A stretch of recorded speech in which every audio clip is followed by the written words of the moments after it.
So the other day I smoked a Texas style brisket, and let's just say the results were amazing. But today's recipe is not about the brisket, it's about the leftovers. That's right, I'm giving you a step-by-step guide on a jalapeno popper brisket mac and cheese.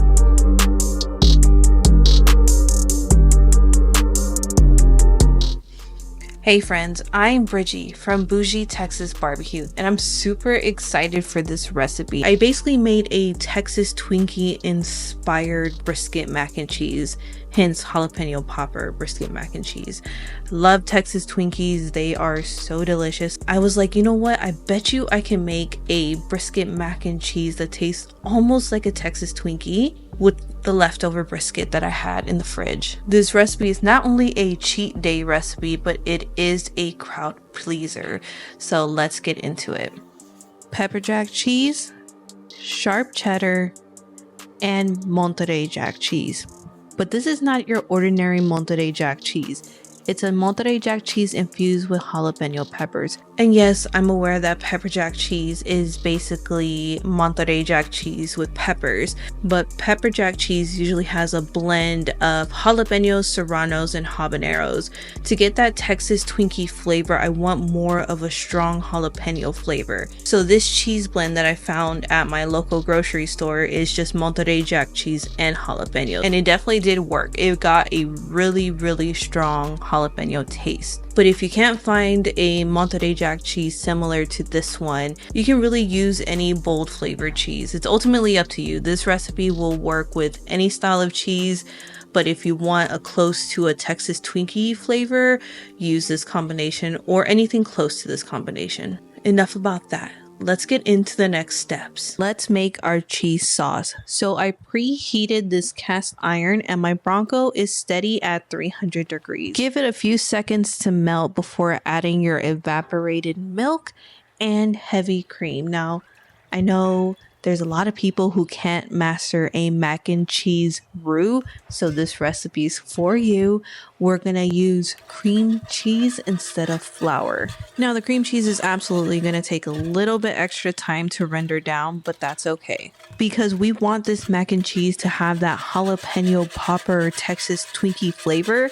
That's why we're using cream cheese today. The next step before adding our cheese is to add our seasonings, which are listed above. Make sure your seasonings are fully mixed in before adding the cheese. I combined all of our cheeses into a large bowl and we are going to slowly add it into our mixture.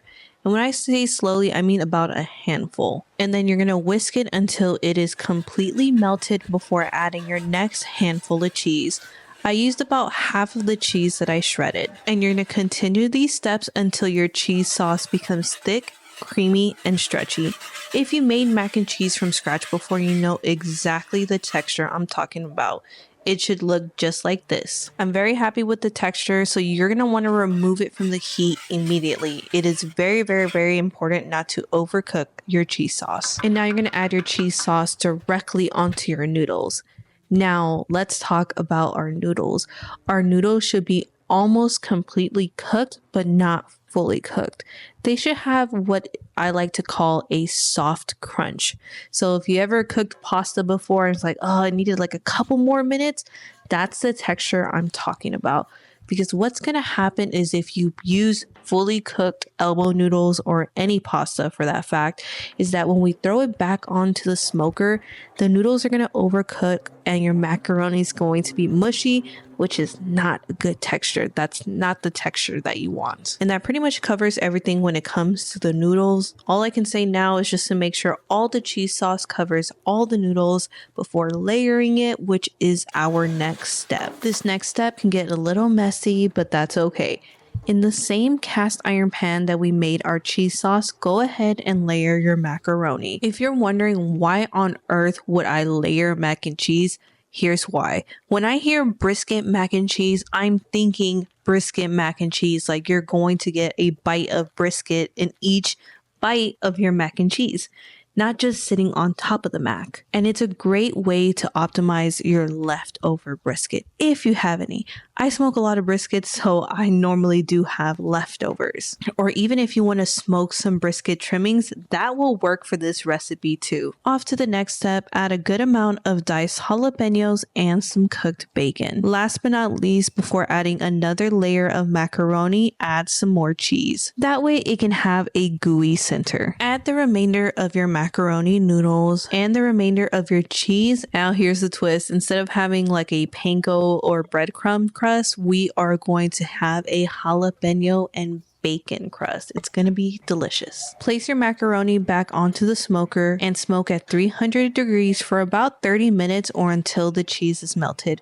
I don't recommend cooking at a super high heat because we don't want the fats to separate. Now that our macaroni is done, we're just going to let it cool off for about 10 minutes. Now here's the last and final step before serving our macaroni. For presentation purposes, I reheated some brisket burnt ends, and that's going to be my garnish for today. Well, that pretty much wraps up this recipe, guys. Let me know down below in the comments if you'll smash or pass on this jalapeno popper brisket mac and cheese. Till next time, guys, enjoy.